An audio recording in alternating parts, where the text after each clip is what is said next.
Leanne, we got it.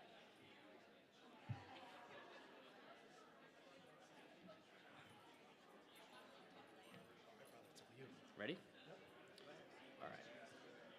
Ladies and gentlemen, please rise as our RCC students enter the center aisles, carrying only a fraction of the 57 flags representing the diverse community here at RCC.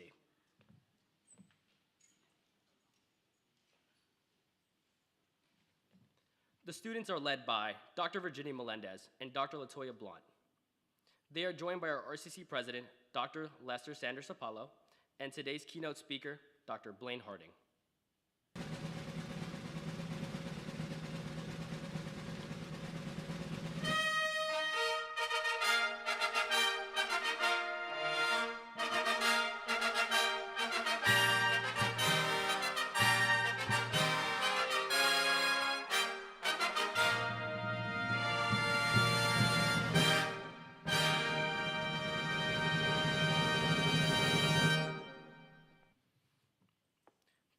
Please remain standing and welcome one of our own RCC Visual Arts and Performing students, Nova Lyric Rose, in the singing of the national anthem.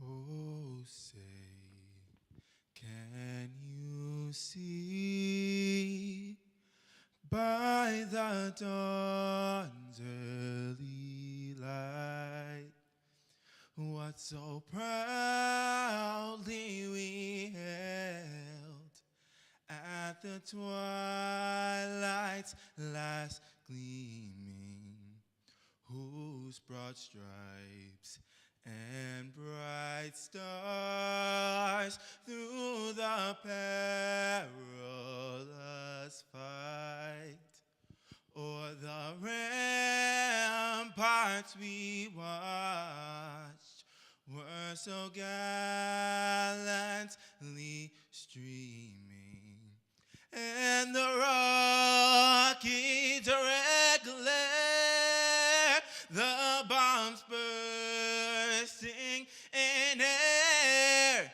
gave proof through the night that our flag was still there.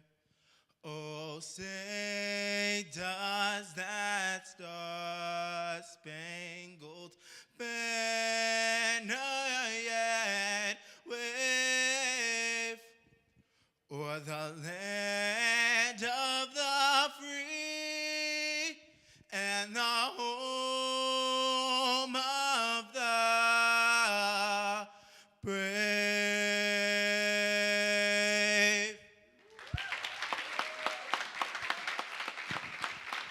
All right.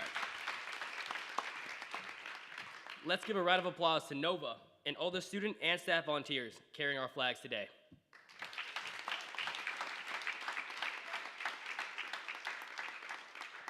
You may all be seated.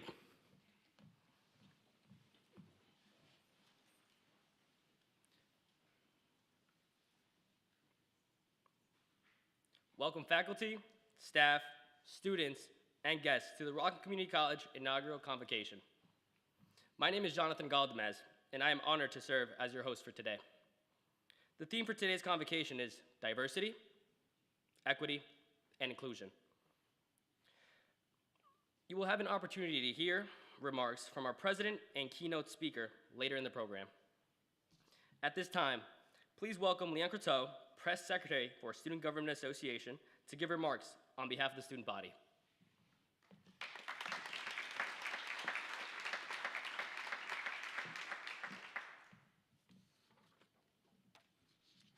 Good afternoon, faculty, staff, and fellow students. My name is Leanne Croteau, and I'm honored to stand before you all today on behalf of the Student Government Association here at Rockland Community College.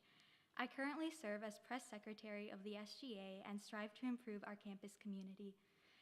Today I wanted to discuss a topic that lies at the heart of our very institution's values and aspirations: the profound significance of diversity, equity, and inclusion in our education system and beyond. Every year, it's the college's goal to recruit, retain, graduate, and transfer students from all majors and backgrounds into four-year colleges or their desired career path. This mission is a testament to our dedication to the principles of diversity, equity, and inclusion, which lie at the core of our institution's values. Our pursuit of these objectives is not merely a goal, it is a promise to our students and to ourselves. It reflects our beliefs that education is a transformative force capable of reshaping lives and communities. As we stand here today, united in our shared vision, we recognize that this mission is a collective endeavor that requires the dedication of every member of our community college. To recognize our commitments to these goals, we look to the leadership and guidance of Dr. Rafalo and senior administration for their expertise and vision to provide us with the necessary direction and strategies to enhance the educational experiences for all students. Our commitment to diversity, equity, and equality is not static. It's an ongoing journey and a continuous effort to make our institution better, more representative, and more responsive to the needs of all of our students. SGA is proud to be part of this journey, working alongside our dedicated faculty, staff, and administration to ensure that our college remains a place where all students can thrive. As we move forward, I invite each of you to actively participate in this mission. Listen to the stories of your peers, engage in conversations that challenge your perspectives, and advocate for positive change. Together, we can continue to make RCC a prime example of what it means to embrace these values. As we continue our journey through college, let us remember that the strength of our community lies in our differences. Let us embrace diversity and inclusion not only as a philosophy, but a way of life, for it's through this commitment that we will become better students, better citizens, and better people. On behalf of the SGA, we thank you for your dedication to our student body and our dedication to our shared vision. We wish you all a great academic year, and thank you.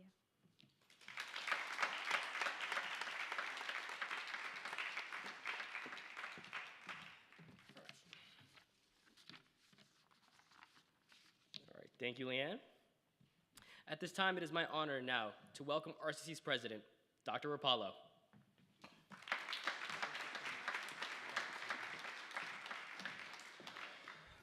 Good evening, good afternoon, everyone. Bienvenidos, welcome. It's truly an honor to be here with each and every one of you today. And what a topic, right? Diversity, equity, and inclusion, especially in today's world where we need that in any way, shape, or form. Our students demand it, our community wants it, and our country needs it desperately. I have a little bit of presentation in here with you to share for the student, faculty, and staff. For the students, embrace this moment. This is your moment to thrive. You have a diverse faculty body that is here to support yourself, to help you, to get you to the finish line, to graduate, because at the end of the day, that's what we want. For the faculty, nourish this moment that I know that you have been here for many years, and this is an opportunity for us to always keep growing and learning. I always tell myself I'm a lifelong learner, and I believe faculty members are the same. They're always looking to thrive. They're always looking to reinvent themselves. They're always looking to learn not only from each other, but also to come up with new strategy of how to teach their class. Whether they're adjuncts, visitor professors, or full-time tenure faculty members, the spark is always there. And for the staff, thank you. Thank you so much, because I know that everything that you do matters. Everything that you do help our community not only to be stronger or to be a strong community of learners, but also every time that you greet our students with a smile, and every time you say hello to our students or our faculty and staff. So thank you so much from the bottom of my heart. How do we increase diversity, equity, and inclusion, belonging, right? That is one of the themes that I always remind myself. And I would be remiss to say that I'm thankful not only to Trustee Grant Valentine that is here with me today, but also to the search committee and the chair of the board, Trustee Dr. Martin, and the entire trustee, because they had the vision not only to hire the first African American president in this campus, but also the first Latino for this community. So thank you, thank you, thank you. And change starts sometimes in the top, or sometimes in the middle, sometimes within. So I believe that this community, our community, Rockland Community College, is not only eager to change the narrative, but also welcome diversity, equity, and inclusion at all costs. Melissa Roy always reminds me of how important it is to nurture those, because that is a pillar not only of SUNY chancellor's mission and vision, but also of all the college presidents, provosts, deans, and faculty. So thank you for embracing diversity, equity, and inclusion, and help us to change the narrative of this country. We are RCC proud, and I'm just going to give you some data. I'm sure I'm preaching to the choir. I want to say to Melissa Roy and the entire cabinet team, thank you, and the faculty and staff and adjunct body. Thank you for helping us to acquire the top college for diversity in 2022. This is a very coveted position and prize, and I want to say thank you. So let's give a nice and warm applause to Melissa and her team for this. And the 50 and the 57 flags that we represent, obviously you were able to witness some of them, but that speaks volume of the diversity of our student body. When it comes to, as an institution, we know that 30% of our students and more changes are Hispanic or Latino X descent, more than 18% are African Americans, and the rest others. So thank you for moving the target, moving the needle, and it's growing. As you know, the data is showing that it's gonna increase and it's gonna keep growing as well. Celebrating diversity, I wanna say thank you also to Dr. Virginia Melendez for putting, and Susana, for putting this, the Hispanic Heritage Month calendar full of many wonderful events that basically showcase the diversity that lives within our walls or campus in here. We have students from Puerto Rico, we have students from Cuba, Dominican Republic, we have students from Poland, we have students from Russia, Japan, and so forth, and the list goes on and on. So I want to say thank you to also the chair that put this program together, Dr. Blond and Dr. Virginia Melendez. So let's give them a nice and warm applause, please. Thank you.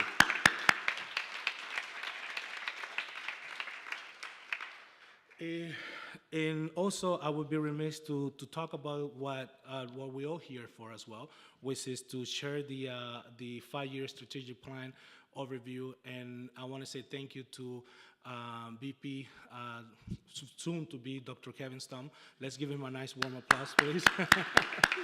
I know he's been working really hard on this, and also to Katie Lynch, Dr. Katie Lynch, for helping us to attract and retain talented individuals, and all the cabinet members. So thank you so much for your time, for your effort.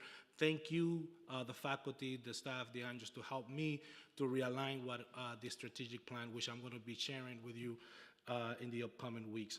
And now, last but not least, I want to say welcome to Dr. Blaine Harding. Let's give him a nice warm applause, please. If I start reading his bio, we will not leave until 6 or 7 p.m. because he has extensive experience, and I will not do that to him. But I'm sure you have already read his bio. He's an accomplished scholar, speaker that has gone through many universities, from Arizona State to Temple to different universities around the nation, basically teaching us the importance and the value of diversity, equity, and inclusion. So without any more ado, let's give him a nice warm applause, please. Thank you.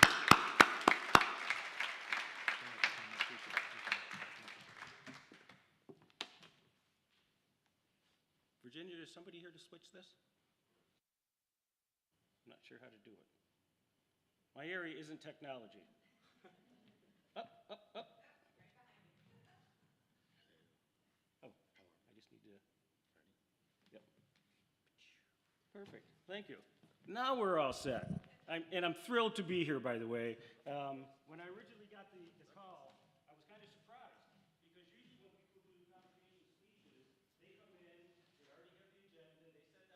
to talk about. They set down how they want to motivate people.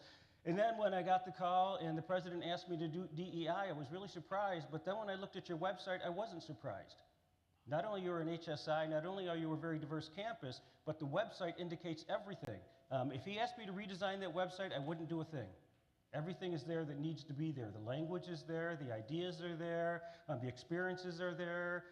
The student speaker gave a wonderful talk. So I'm just here to talk about DEI, and before I get to doing my PowerPoint, I just want to make sure people understand a couple of things. Number one, to me, the absolute most important thing that you have to understand in DEI work is it's not just about the business case for diversity. And I hear that over and over and over and over again. The business case for diversity, if you've got more diversity, you're going to have more customers, you're going to make more money, you're going to do all of these things. To me, it's not just about economics and it's not just about politics, it's about social and cultural as well. We're doing diversity because diversity is the right thing to do. We're doing diversity because we live in a diverse society. We're doing diversity because we want to meet people that we normally would not meet. You know, people always talk about stepping outside your comfort zone. How many people have heard that expression before? You want to step outside your comfort zone. I would never ever ask anybody in this room to step outside your comfort zone because at the end of the day, you're going to step back inside that comfort zone. What I expect from everybody is to expand that comfort zone so you're comfortable around everyone, regardless if you understand their identity, because that's the whole purpose of DEI, is to get to know other people and to get to experience them and to get to make friends with them and to get to make relationships with them, and that's really what it's all about. Comes down to just a few simple things for me. Number one, and I think it's the most important rule that you can have in any type of DEI conversation, you treat the individual within a cultural context. How many of you know African Americans, their primary identity is not being an African American? Or know Latinos and their primary identity is not being a Latino? We've got to make sure that people have the opportunity to choose for themselves what their identities are. I've got 4 children, and I'm Black and Italian. My girlfriend and I just came back from Mexico, and everybody thought I spoke Spanish there, and I have no idea why. And a couple of them actually said, well, you're just hiding that because you want to listen to what we're saying about you, okay? And I'm like, no, I really don't. I'm Italian, I'm not Mexican. There's nothing wrong with being Mexican, but that's not my background. I have the right to choose my own identities. I have 4 children, and I have twin boys. Christopher chooses identity of being Black. Kyle chooses the identity of being white. My daughter Marie chooses the identity of being a lesbian, and my daughter Tony chooses the identity of being Mexican. She's not Mexican, she just likes Mexican boys, okay? But they have the right to choose whatever identity that they want, and we can't force it on them. So we have to treat individuals within that cultural context, and as soon as we get to know the individual and get to know how they want to be treated and what their identities are, then we can move to that next step of DEI. The other thing I want to make sure that you all understand, there are 4 things that are extremely important. And number one, everybody in this room at one time has either sung this song or you've heard it sung. Anybody know what I'm talking about? R-E-S-P-E-C-T. Anybody in this room never hear the song Respect? It's about respect. You've got to have respect for yourself, and you've got to have respect for people that are actually in front of you. Number 2, you have to have empathy for people. And you've got to make sure that you have empathy for people. And you've got to believe what people say. If they say that this is happening to them, then you've got to believe that. You can't change the narrative simply because it hasn't happened to you. Number 3 is compassion. You've got to have compassion for those that you serve. Muhammad Ali once said, service to others is the rent we pay for our time here on earth. All the positions in this room were serving others. Every single one of you, regardless of what your title is, regardless of how long you've been here, you are serving others. And the 4th thing is, you need to treat people with dignity. I don't care what stage they're in their life. It comes down to respect, empathy, compassion, and dignity. Those are the 4 things that are really critical for moving DEI forward, and we need to make sure we understand that as a group. So when you take a look at this, and I won't labor on this, but this is a statement I pulled from your website. You just look at what it's talking about. The core of our educational mission, diversity is the responsibility of all. You know, I've worked on 4 different campuses in my 34 years in higher ed, and people always talk about retention this and retention that, and you ask them a question, who is responsible for retention? And they always talk about the retention officer. Every single person on campus is responsible for retention. Every single person on campus is responsible for DEI, is responsible for diversity, equity, and inclusion. And we want to make sure that we understand that, because when it really comes down to it, we really don't know why students leave, because they leave for so many different reasons. They may have had a bad encounter with one individual and they left our institution. It is the responsibility of every single person to make sure you're living up to exactly what the institution is there for, and our number one goal is to make sure our students are successful. However they want to define success, but making sure they're successful in what they want to do and what they want to accomplish, and DEI plays a huge role in that. The other thing that I found on your website was this: college promotes a collegial and inclusive environment by recognizing, promoting, embracing, and respecting and celebrating the diversity of all of us. We just started Hispanic Heritage Month. You should not just respect that and celebrate that between September 15th and October 14th. You should do it all year round. It shouldn't just be Black History Month. It shouldn't just be Native American History Month. We should be celebrating those cultures all the time. We should be incorporating those cultures in what we do all the time, and not just certain parts of the year when we think that that's their month. And then it goes on to talk about encompassing that and commitment to ensure equal opportunity. And that's really what it's all about. There is a difference between equality and equity. Equality is sameness, equity is fairness. And you cannot have sameness unless you have fairness. Another way to put it is equality is giving everybody a pair of shoes, equity is giving everybody a pair of shoes that fit. We want to make sure we're giving people what they need in order for them to be successful, and the only way we can do that is by getting to know them and getting to understand them. So it becomes extremely important that this kind of work is built into what we do on a regular basis, and it's not only built into what we do on our college campuses, it has to be built into what we do in our homes, it's got to be built into what we do in our communities, it's got to be built into every aspect that we have. What we're attempting to do when it really comes down to it is changing culture. And we all know culture is the most difficult thing to change on a college campus. And I'm not saying that the culture here is bad. I'm saying that the culture here can also improve when it comes to DEI, when it comes to diversity, when it comes to equity, and when it comes to inclusion, and especially when it comes to a sense of belonging. If people don't feel comfortable, whether they're employees, whether they're students, whether they're administrators, they're probably going to leave the institution. We've got to make sure that they're comfortable when we talk about it from a DEI perspective. So if all of these things are really important, why don't people want to talk about these ideas? I do these talks all the time, and people are so hesitant. And they're really polite, and they look at you, and they smile, and they wave to you, and they'll clap for you. But then when I ask questions, they look at me like I'm stupid. Why don't people want to talk about this? What is the fear of talking about diversity, equity, and inclusion? Anybody? That's what I'm talking about. Just kidding. They're afraid they're going to say something wrong.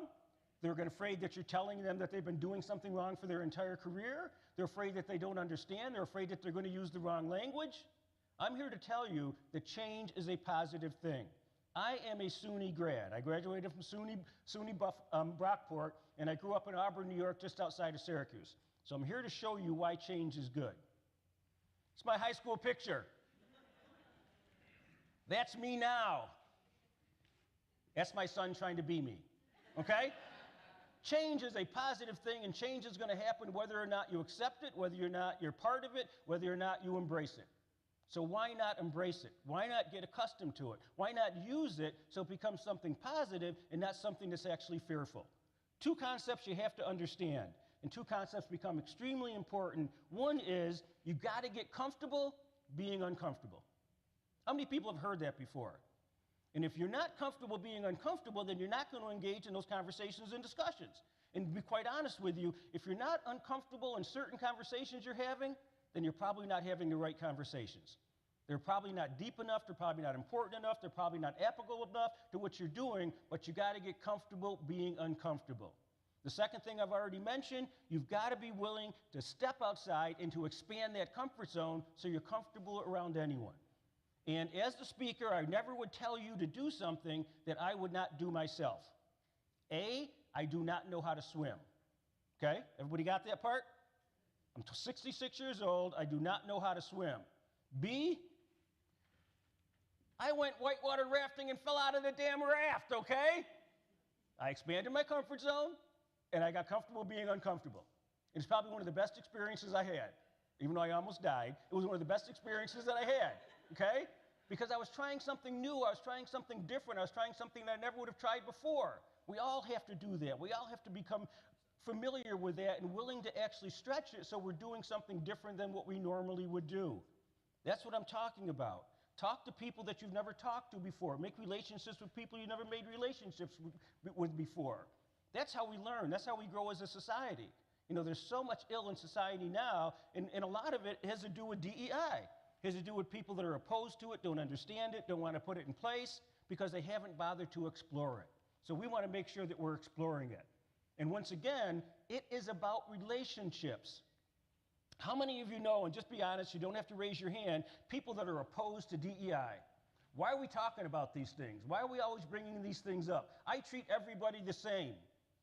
You treat everybody the same and you treat everybody equal, then you don't know what DEI is. In order to treat people equal, you don't treat them the same, you treat them differently. That's how you treat people equal. How many of you have more than one child? You treat all your kids exactly the same, don't you? I've never seen anybody that kept their hand up. You treat them differently according to what they need, and according to what's going to make them successful and make them happy. It's no different here. So if you're thinking of treating people equally, that means that you have to treat them differently according to what they need. It is about relationships. And when you find people that are opposed to DEI, it's generally an emotional response to DEI. Not a philosophical, not an ideological, but an emotional response. So once again, DEI is about relationships and it's emotional. We've got to be able to tell people why it's important. We've got to be able to demonstrate to people why it's important that they get involved. How many of you have heard people talk about being colorblind? That's the dumbest thing I ever heard, especially in this society. How can you be colorblind? And I was on a graduate committee when I worked at Colorado State University, and there was a student that, for whatever reason, and her advisor didn't correct her, she was going to do her thesis on being colorblind and why that was a positive thing. She went up to a black woman that was sitting in the audience, and she said, "I don't even see that you're black, and I'm going to treat you equal." First thing that woman said was, "Why is it necessary for you to discount my race and my identity in order for me to be equal?" Colorblind is such a terrible concept to have because we're not colorblind. We can't be colorblind living in the society that we live in. We've got to make sure that we recognize that people are different. And just because they're different doesn't mean they're deviant, it simply means they're different. And we've got to be able to embrace that. We've got to be able to embrace the language of diversity as well if we're going to move forward. Okay? This is just my definition of inclusion. I'll have you read that. And by the way, I'm going to have Virginia send this PowerPoint out to everyone because I don't just want this to be an hour and a half of me sitting up here talking to you folks and saying all of these things, and then you go and you forget about it. It's kind of like unconscious bias. If you don't practice it, it's going to come back, okay? So I want to make sure that you have something to review for the rest of the year and say, oh, well, we need to do this, we need to do that. Let's go back and take a look at what it says. But this is my definition of what inclusive is. An inclusive campus is characterized by the removal of any impact of bias, discrimination, or unequal opportunity. And whether we want to admit it or not, every single individual in this theater, including myself, has some bias. We all have bias. And we've got to make sure we understand what that bias is because the bias gets in the way of us moving forward when it comes to DEI, when it comes to hiring, when it comes to almost every aspect of our lives. We've got to make sure that we're moving forward. And you can take a look at it. Bias is going to control what we do. And we've got to make sure that we understand where our biases are coming from. That means we got to slow down long enough so that we understand those biases. And I've been to a lot of different presentations over my career with experts, and their field is unconscious bias and making sure people recognize it. And they'll tell you this. If you recognize it in September and you don't think about it and you don't practice, it's going to come back in January. It's going to come back unless you recognize it and control it and stop long enough to think about it. And we're all in positions where we've got to make quick decisions. Review the decisions that you make. Were those decisions just? Were they fair? Were they equitable? Are they going to move forward in what we're actually doing and the things that we're thinking about? So once again, you've got to think about people's cultures and people's backgrounds in terms of how that works. Also, it comes in three forms: prejudice, stereotypes, and discrimination. Prejudice, stereotypes, and discrimination lead to bias. It's the thought, it's the action, that's what leads to bias, and we need to make sure we understand that. Everybody understand that? Anybody here not have bias? Don't you dare raise your hand, all right? Because we all have it. We all have some form of bias that we need to control. The key isn't feeling guilty because guilt leads to inaction, and you're just going to remove yourself. How many people do you know that all of a sudden they said something wrong and they got shut down in a meeting? Anybody ever experienced that? My last slide, I'm going to give it to you right now. We've got to give people grace. People are going to make mistakes. People are going to make mistakes. If we don't give them grace, then they shut down and there's not going to be any action. I'm not saying give grace all the time. I can tell you some situations that I won't even explain to you that I would not give people grace because of the stupid things that they did. And I'm not talking about those extreme cases. I'm talking about people that honestly are trying. They're putting their best foot forward. They're simply making mistakes because they don't understand, or they're asking questions that may seem inappropriate, but they're the questions that they need the answers to. We've got to give people grace if we truly want to embrace diversity, equity, inclusion, and belonging. We've got to make sure that people know they can make mistakes. I don't care how long you've been doing this, you're going to make a mistake. I've been doing DEI work as a consultant since 2006. I was a graduation announcer at Colorado State for 10 years. I was working with this Muslim student who I never, ever thought was going to graduate. It took her about 8 years to graduate. I'm there waiting for them to hand me the card. She handed me her card. I saw her name. I almost fainted. I dropped the card, and I gave her this big, huge bear hug. Did I do anything wrong? I touched the Muslim women when you're not supposed to, and her parents were in the front row from Saudi Arabia. And I just had this look on my face like, oh, I'm dead. Okay, something's going to happen. And she knew I'd been trying to help her. She knew that I was committed to getting her graduated. She simply stepped backwards and said, don't worry, Blaine. You made a mistake. I'll explain it to my parents. And I was so relieved, okay? But we all make those kind of mistakes. And it's okay to make those mistakes as long as you're really, truly giving it an effort to improve and to have an understanding. How many times do you see race, ethnicity, inclusion, equity talked about in these terms? We always talk about what's on top of that iceberg, don't we? We always talk about ethnicity and race and gender and age. That's because we're a country of raceaholics. I swear we are, because we put race in everything. I was doing a presentation to the University of Buffalo, and somebody raised their hand and they said, what about the race card? Which generally people say. I think people have heard about the race card, what the race card is. My response wasn't the one that they expected. I said, who the hell do you think put the card in the deck to begin with? And they just went, oh, okay. We had enough conversation about it. And it does exist. But that doesn't mean that there aren't issues out there that deal with those on the top. But what about all these other identities on the bottom of that iceberg? How many people do you know where their primary identity is they're a parent, or their geographic location, or they're an athlete, or they have military experience, or their religious beliefs? People have a variety of different identities. So when we're going to talk about diversity, equity, and inclusion, we got to make sure that that inclusion part is going into that equity and diversity part, that everybody is diverse. Everybody has a variety of identities that we need to address, and we need to recognize, and we need to celebrate, and we need to share. So don't get so caught up in the top of that iceberg, and think of other identities that so many people have. How many of you are grandparents? I would assume that's one of your primary identities. How many of you are parents? I'd assume that's one of your primary identities. How many of you are athletes? Nobody raised their hand. Good Lord. Okay, y'all just told me something, all right? But those are the identities that people have that we want to make sure that we're celebrating, because it becomes important. Look at the language on this chart, because people sometimes don't even understand what inclusion is. Equality is that everyone gets the same book, okay? Diversity is that everyone gets a different type of book. Equity is that everyone gets the book that is right for them. That's the fairness part. Acceptance is understanding that everyone reads different types of books. Belonging is reading any book you want without fear of being judged.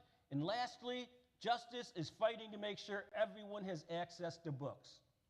That's truly what DEI is.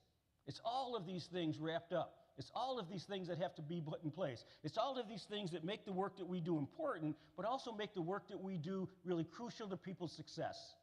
And we've got to be able to embrace each and every one of those concepts and not just lump it into DEI, DEI.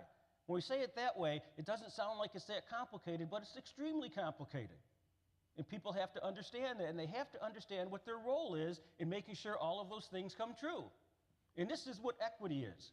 And we're talking about equity. If you're not looking at any type of systemic or institutional barriers to people's success, then you're probably not working on equity. Because those are the things that get in the way.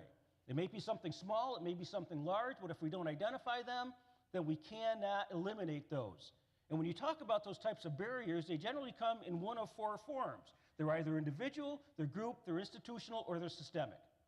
As soon as we've identified them and where they're at, then we have the ability to actually change things. I've only been on this campus for about 2 hours, so I'm really not that familiar with the campus itself. Do you have buildings that are universally designed? Everybody know what that means? That anybody with any disability can actually have access to those school boards or the classrooms? It's part of the equity question. If they're not, then you've got to take a look at the buildings, and you've got to find ways so that everybody can be involved. And that's just a simple one, and that goes on to a group barrier that they may have. But it's up to you all to identify those barriers and come up with ways to solve them, whether they're individual, group, systemic, or institutional. They exist, and they exist everywhere, and we want to make sure that we know what they are so that we can actually address them. And we can do it as individuals, because it is an individual responsibility, but we can also do it as departments, as groups, as organizations, in offices. All of those things matter. It's a continual basis. It's not just going to happen on Monday, Wednesday, and Friday, and on Tuesday, Thursday, you take it off. We are constantly working on these things to improve it, not only for the students, and I get that part, but it also improves it for the employees, for the faculty and staff, to be an environment where they're recognized, where they're appreciated. We always tell students that we really want you here.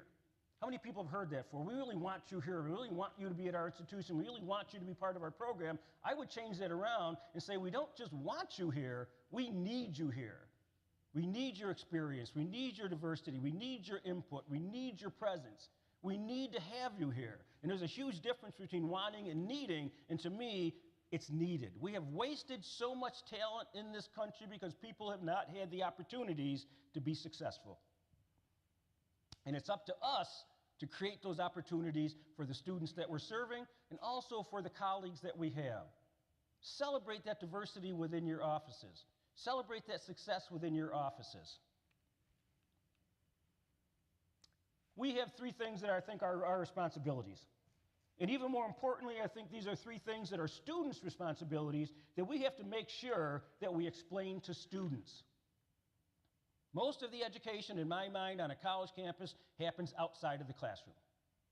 That's where students begin to grow. They may have their subject matter, their disciplines in the classroom. It's outside that classroom that they begin to grow and begin to work with others. Any job application that you see out there these days, they always have a section talking about somebody that understands diversity, somebody that understands equity, somebody that can actually put it in place, somebody that can hit the ground running. But this is one of their responsibilities. We are attempting to create a new generation of citizens that embrace these ideas. And I've seen it over and over again. I was born in 1957, and every single decade I see changes. I see people moving forward. I see things changing. I see more inclusion. I see more breakthroughs. All of those things are happening because this new generation is a group of people that are going to be doing it.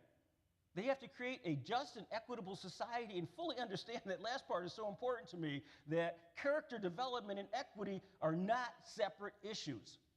I've had people tell me, well, I don't believe in equity, but I've got great character. How can you not believe in fairness and tell me you have great character? Doesn't make any sense to me whatsoever. They both go hand in hand. It's just a matter of understanding what we're truly talking about when we say equity, and we're talking about fairness and the ability to give people what they need when they need it, regardless of what their identity is. And that goes right across the board to every single identity you could possibly imagine talking about. But this is our first responsibility to ourselves, it's our first responsibility to our students, and it's our first responsibility to our communities to make sure we're engaging in this type of behavior. Secondly, develop leadership qualities that address the structural problems that continue to get in the way of society, especially in those last areas, when you talk about education, politics, and social equality.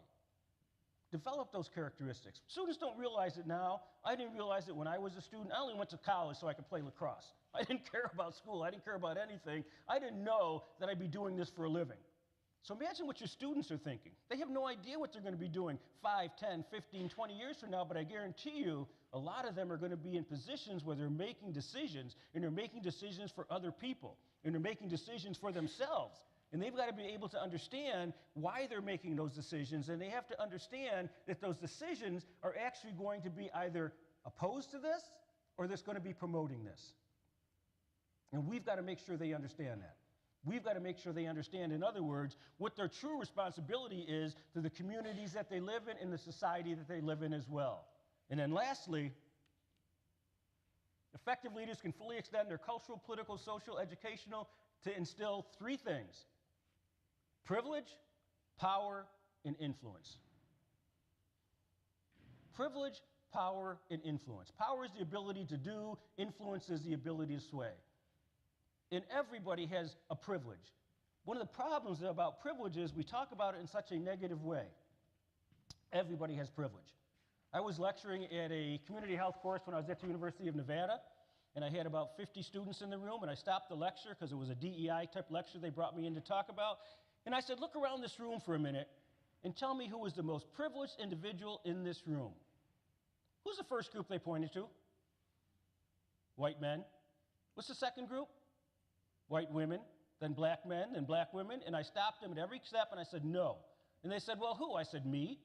And they just looked at me like I was crazy. I said, I am the most privileged person in this room. I have a job, I have a house, I just bought a new car, I go on vacation twice a year. And a young lady in the front row said to me, Mr. Harding, how can you be the most privileged person in this room? You're black. Had such a limited concept of what actual privilege was. And then I had to explain to them that privilege is not a negative concept. We just turned it into a negative concept. You can use your privilege in one of three ways. You can use it to stop somebody else from doing something. That's negative. You can use it to help yourself out. You've earned it, so you've got the right to do so. Or you can use your privilege to help other people out. But we've got to understand that. We've got to understand that we do have the ability to play a significant role in other people, and we're not losing anything. This is not a zero-sum equation. Just because we're giving something doesn't mean we lost something. We're giving something so other people have the same opportunities that we had, giving something to them so that they could be successful however they're going to find success, but we've got to be able to live up to these. To me, those are the three most important things that students learn in college, besides their discipline, is how they are going to influence society when they graduate. And these are just a wheel. And look at all of them on there. I don't know if you can see it in the back, but look at all the areas we can have privilege. Whether it's formal education, ability, sexuality, nobody talks about neurodiversity. I mean, I've seen very limited presentations where people are talking about neurodiversity and how that should also be included in a DEI plan to make sure that that group isn't being discriminated against simply because they have something that they would define as neurodiverse. Whether it's Tourette's, whether it's OCD, whatever it happens to be, we've got to make sure that they're also included in our definition because the definition includes everyone. Body size, housing, wealth, all of these are areas and there's various levels as well. Find out where your privilege is and find out how you can use privilege. I do this exercise when I used to teach, and I would have students get in circles and talk about their privilege. You wouldn't believe the ideas they come up with and how they can help other people out, just with the privilege that they have. The fact that they're in college is a privilege in and of itself, because so many people in society don't even have the ability to go to college. It's all part of DEI. It's all part of accepting it. And sometimes it's larger things we can do. Sometimes it's smaller things we can do.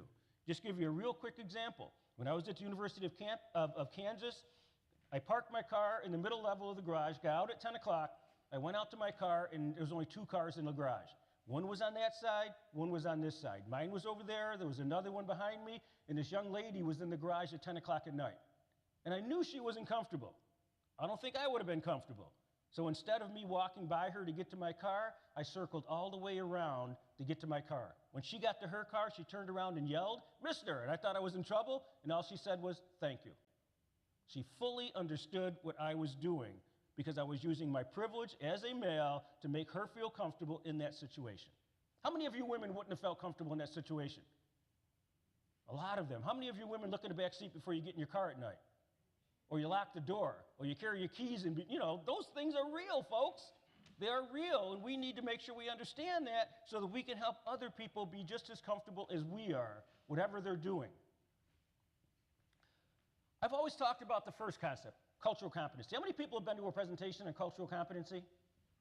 And there are tons of presentations. I mean, that was the thing to do for about 10 or 12 years is talk about cultural competency and how important it is. And don't get me wrong, cultural competency is extremely important. But cultural competency is about the person that's in front of you.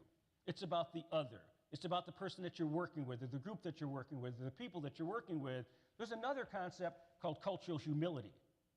Cultural humility is about yourself. Questions that you don't ask yourself. Identities that you have that you've never explored. When I was in the Dean's Council earlier today, one of them asked me, and I said, I taught African American history for 24 years, and then I explained to them that my mother is Italian and I'm Italian. And he said, why didn't you teach Italian history? I didn't even begin to explore my Italian side till I was in my 20s. Nobody ever brought it up. It wasn't a big issue. So we've got to make sure that we're doing these things, and they're talking about humility about yourself, how you identify. And even more importantly, not only how you identify, but why is that identity important to you? If you cannot verbalize why your identity is important to you, how can you understand why somebody else's identity is important to them? It doesn't make any sense to me. So many different medical schools around the country now have incorporated cultural humility into their practice, into their schooling, and into their teaching so that they understand who they are because they're going to be working with people that are different than themselves. And it came out of psychology, public health, and social work. Activity to seek and understand and address the culture and social realities of the diverse individuals, groups, and communities we interact with. So when you take a look at this idea of cultural competency, that's the best definition I've ever seen. Look at that very first line in what it says. To be culturally effective doesn't mean you're an expert in every single culture. That's an impossibility. The other four things are extremely important. What it means is that you hold deep respect. We talked about that earlier. It's the respect that you have for others. The second part is that you're eager to learn. You're eager to learn from other people. And you're willing to learn, and you're open to learn. And you're not so stuck in your ways that you think you have all the answers. I came back from a presentation once, and my son Kyle was about 17 at the time, and he said, "Dad, how'd the presentation go?" I said, "It was awesome, it was fantastic, I blew him out of the water." He looked at me and said this, "Dad, do you realize that overconfidence is the alcohol of the fool?" Once he said that to me, I was like, man, I've been doing this for how long? Nobody straightened me out. It took my 17-year-old son to straighten me out. We've got to be willing to learn from others. We've got to be willing to understand where others are coming from. The third one people oftentimes misunderstand, willing to accept.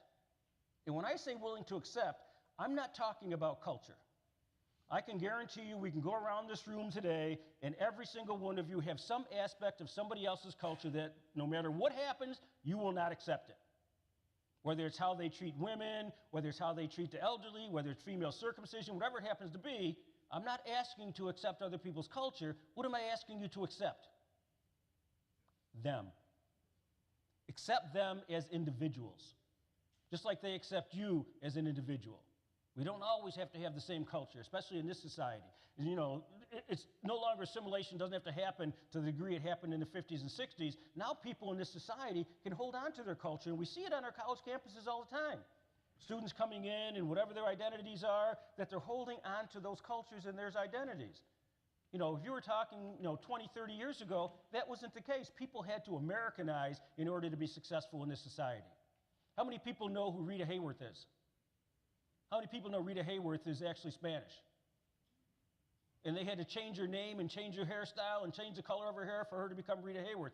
How many of you know Martin Sheen? What's his son's name? Emilio Estevez. No longer have to do those things. You can keep Leonardo DiCaprio. You can keep your name and still be successful. And we have to understand that. You're still going to have to accommodate to certain points, but you don't have to get rid of your culture completely. And we want to make sure that we understand that. So it's accepting, but it's accepting of that individual and the individual's choices that they make. And lastly, it's making sure that we understand our worldview isn't the only worldview. And I'm not just talking about worldview in terms of American and United States worldview compared to, Russian or China's worldview. I'm talking about the worldview we have in this country. How many of you are from the West Coast? Anybody? People on the West Coast see themselves different than people on the East Coast. People in the Midwest see themselves different than people in the South. And in reality, they are. Okay? When I moved to Virginia, I was told I couldn't say certain things and I couldn't do certain things. And I was like, what are you talking about? I've been in higher education for 30 years. What do you mean I can't say this? I opened up my mouth, said a few things, and people looked at me like I was from Mars. I said, well, maybe I need to adjust my language a little bit because language in New York tends to be a little more colorful than language in Virginia. But there are different worldviews out there. We've got to make sure we understand those worldviews. But to me, if you can master this, then you're already on your way to cultural effectiveness or cultural competency. But then when you flip the coin, you've got to make sure where you're at. I used to do just straight presentations on cultural competency and ask people, okay, where are you at? I'd get really strange answers. I'm there, I'm almost there, I'm working on it, there's parts I don't understand. But if you look at this continuum, you can tell exactly where you're at. You could be at the non-awareness stage where you don't even recognize it because you don't understand it, because you don't know the language. And then you move down to awareness, indifference, and acceptance. When you take a look at these three, they don't require any action. That's knowledge.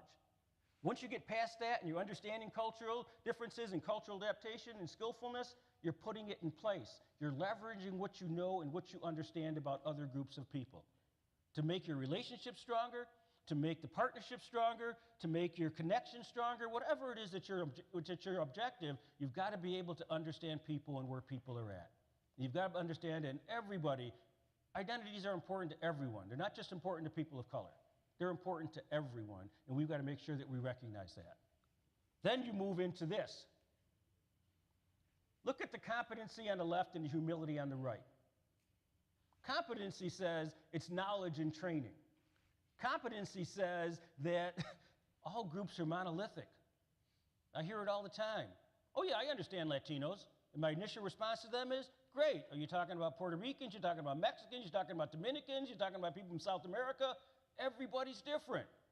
But we want to lump them together in this big, huge pool and say, okay, I'm culturally competent because I understand this group. I understand where they're coming from. And you don't. That's, once again, going back to treating people as individuals within a cultural context. And it's based on not academic knowledge, experience. And the part that gets me is they think there's an end point. I was at a university, I won't name it, I won't name the provost, but the provost picked one person from all 8 colleges to go to a 6-hour workshop on diversity and equity, and then labeled them diversity champions. So if anybody in their college had any issue, any problems, any concern with diversity, they could go to that person and they were supposed to solve it for them after a 6-hour workshop. For him, there was an end goal. The end goal was after 6 hours, we're going to give you a badge and you're going to be the expert in your college. Anybody believe that? That's impossible. People are doing this their lifetime and still don't get it. So when you look at it, look at the side that says humility. It's introspecting. It's co-learning. You're not only teaching, you're learning. And if you're a good teacher in the classroom, you're learning all the time. You're always learning. You're learning from your students. You're learning what works, what doesn't work. They're raising questions that you never thought about. So it's that introspection that allows us to have more humility. It's challenging. There's no end result. It encourages, and that's the bottom line in the right corner, lifelong learning with no end goal, but rather an appreciation of the journey and growth and understanding. I think it was Oliver Wendell Holmes that once said, as long as we live, we should try and grow because growth is an indication of life. We should be growing in our idea of these concepts. We should be growing in our understanding of these concepts, and we should be growing in our application of these concepts as well, because it's important. Once again, not to just what you're doing on this campus, it's important to you as individuals and your communities. So combine both of those, and there is some overlap, and you see the overlap in the middle. It's not like you can do one and not do the other, and we tend to do that. Well, now it's humility and it was competency, but we're not going to have competency anymore. We're just going to do humility. Both of those have to go hand in hand. We've got to be able to do both of those. And if you get to the point where you aren't thinking about it anymore, then to me, you've mastered it. You know what you're doing. You built it into your routines. You built it into how you're treating people, how you're interacting with people, the language that you're using. All of those things become really important. I won't go over that one. That's a little too in-depth. This is what happens if we have it. A strong culture of inclusion combined with personal understanding of equity and cultural humility establishes the foundations for success. Just as the president was talking about, it's a major goal, not only of this institution, it's a major goal of the SUNY system. I just found out last week that SUNY has a new graduation requirement. You've got to have a DEI, and they added, I think, social justice to it. So it's a DEI social justice requirement. And I'm reviewing some of the courses at the university that hired me 2 weeks ago, by the way, which I jumped right in, I guess. Some of the courses don't even fit. Why did people submit those courses? Because it's mandatory, it's part of Gen Ed, and they wanted their class to fill. That's the only thing I could get out of it. If you're going to have a category like that, then have a category that means something, that is going to teach something, that is going to demonstrate something, that is truly going to say, okay, we are moving towards social justice. But we've got to make sure that we have those things because that's our foundation for success. Individuals with diverse backgrounds, diverse experience, diverse ideas simply make the conversation that more strong, the conversation deeper. And you can see from the ideas and the experiences and helping to create a culture that's resilient and effective. That's what our job is. That's what our job is as educators. Educate the students. Educate them on the discipline we're teaching, of course, but educate them as well. If you played sports and you had a coach that was fantastic and taught you football that didn't teach you anything about life and how to treat people around you, then you probably didn't have a coach. Teachers are the same way. It's not just about the discipline, it's about making sure that they're growing. How much growth happens in the 2 or 4 years you're in college? Probably more than the 4 years you were in high school. I used to always joke, because I used to do the talks at Colorado State for incoming parents, and you have students say, and parents will say this too, well, my student's more mature now. My student's going to college now. My student's no longer in high school. They graduated from high school in May, and they're going to college in August. I guarantee you their diversity and their maturity did not increase during those 4 months. It probably decreased during those 4 months. But it's our job to make sure that they understand. It's our job to make sure that they're involved in all of those things. So we've got to be there to support them. And you also have to be able to give feedback. We tend to give feedback the same way. And therefore, we tend to get the same responses. There are 5 different ways to give feedback. Are you attempting to evaluate them? Are you attempting to interpret or paraphrase? Are you attempting to support them? Attempting to assist or bolster their other communicator? Are you probing because you didn't understand and you want to get a little deeper? Or are you trying to understand? We've got to be able to find out how we can actually give feedback to the students and even to our fellow colleagues in our offices so that we're really understanding where they're coming from, we're really understanding what they're saying, and we really understand what their concerns and issues are. Because if we don't, then how are we supposed to help them? It's not always about probing. It's not always about paraphrasing, depending on what the conversation is, but we need to master it. And to me, this is a crucial part of DEI because we're talking to people with different experiences than we have. We're talking to people with different understanding that we have. We're talking with people that are a different age than we are. We're talking to 18, 19, 20-year-old people if we're not talking to adult learners. Their language, their experiences are vastly different than ours. But just practice different ways to give feedback back to the folks that you're actually serving. Okay? Be prepared to learn from others. Put your assumptions aside for a minute. That goes to empathy. That's the difference between empathy and compassion. Empathy is your ability to say, okay, I believe what you're saying. I really believe that happened to you. I really believe that you interpreted it that way. It's different than compassion is, but we've got to put those assumptions aside. Make sure you're learning every step of the way. How many people consider themselves lifelong educators or lifelong learners? To the day you die, you're going to learn. That doesn't just go to your discipline. That goes to every aspect of your life. You need to learn every single thing. And you need to make sure if you didn't learn it over again because things change, okay? Be aware of your demeanor. Be aware of how you carry yourself. Be aware of how you treat people. Those things to me are extremely important. I love this. Take care of your thoughts when you're alone. Take care of your words when you're with others. We all have those thoughts. How many people do you know that speak before they think? Okay? And then it's all, oh, did I really say that? Did it really come out of my mouth? Well, yeah, it did. Make sure that you understand that. Your thoughts and your words are different. So once again, take care of your thoughts when you're alone. Take care of your words when you're with people. Words hurt. Forget about that sticks and stones stuff. Words hurt. And they hurt people, and they're going to stay there for a long time. And you don't want those to get in the way of their success. You don't want them to get in the way of them building a relationship with you. And you don't want them to get in the way of them actually coming to you. I did a talk on Wednesday at Convocation Community College for their music and media students. And I said 2 things to them. Number 1, don't be afraid to ask for help. How many of your students do you know that don't ask you for help? Because they think help is a sign of weakness. Don't be afraid to ask for help because help is a sign of maturity and it's a sign of strength. And the second thing I said to them was, find a mentor. And they don't have to look like you. They don't even have to be in your discipline. Find a mentor. I would guess that every single one of us in this room had some mentor that got us through college. Somebody we could go to, somebody that cared about us, somebody that understood the system. We've got to do those things. We have to make sure our students do those things. And then the thing I mentioned to you all earlier, give grace. You got to give grace. And I can give you some situations where I wouldn't give grace. I won't go into that because I think most people understand what I'm talking about. But for the most part, let people make mistakes. They're learning. You give your students grace when they get a question wrong. Why wouldn't you give somebody grace that you're trying to explain DEI to?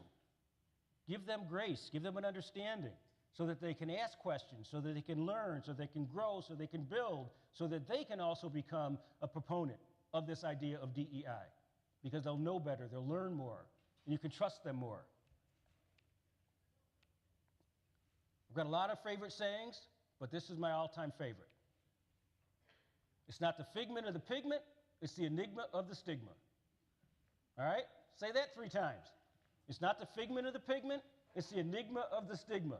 It's not because people have different colored skin that they're not doing well. It's all of the stigma that you place on them because their skin is different that they're not doing well. We've got to stop judging people that way. We've got to judge them for who they are as individuals.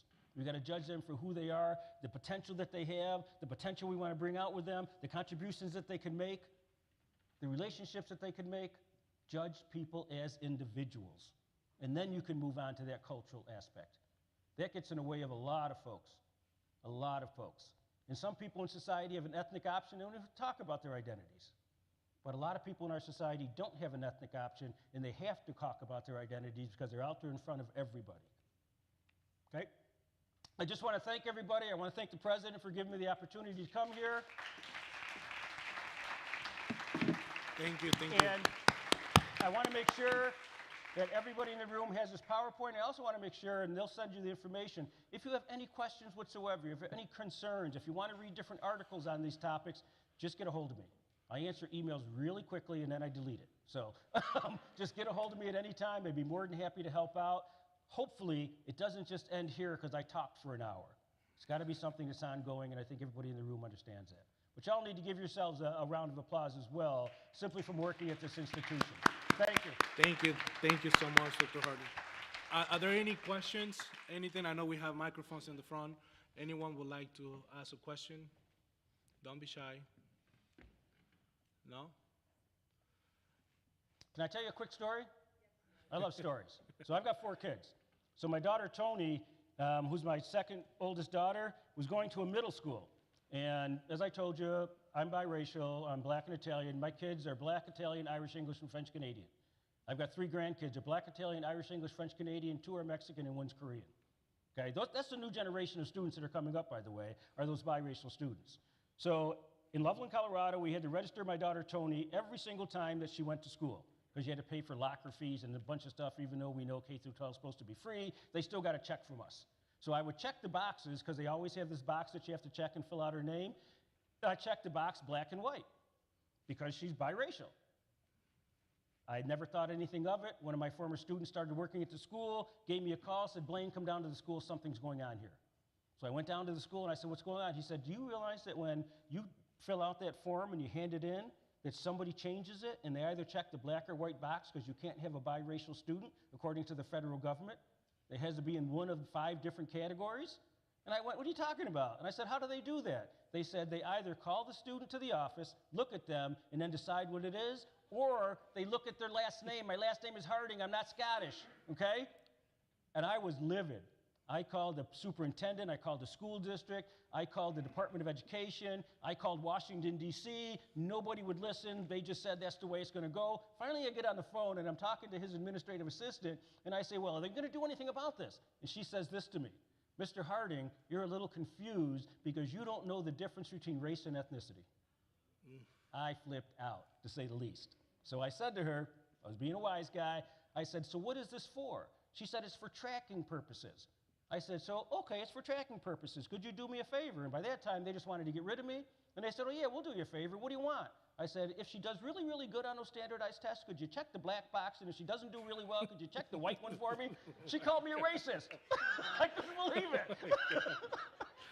That's how ignorant people can be. My grandmother always told me, I'm not half black and I'm not half white. I'm 100% black, I'm 100% white. And that's how we have to look at it. You can't separate those identities. You simply cannot. But just a last story for you to get a little laugh from. I think we have a question. Yeah, go ahead, Yes, Mr. sir. Special. That's the daughter identified as Mexican, by the way. But if it came down to it, she identified as biracial. Yep, and she identified as biracial. She still identifies as biracial. She's got her master's in social work now, so she's doing this type of work in the social work field. But she identified as being biracial. And it's up to them to choose. You know, a lot of people gave me guff because my son, one of my twin boys, identifies as white. Well, what are you going to do about that? Nothing. You know, what do you want me to do about that? It's his choice. That's what he wants to do. That's who he is. That's who he decided on. I have no problem with that whatsoever. That is his choice, 100% his choice. I've never, ever even had a conversation or discussion with him about it. Because they have to have choice. Everybody's got the right to choose. We do not have the right to choose for them, ever. Thank you. I just want to say thank you to Dr. Harden. Let's give him a nice warm applause, please. Thank you. Thank you.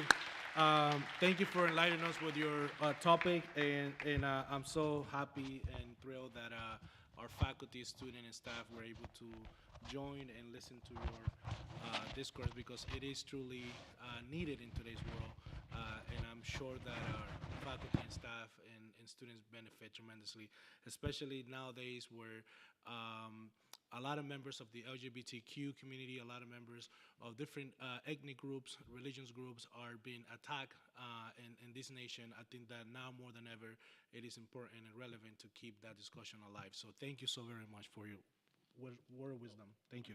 Gracias.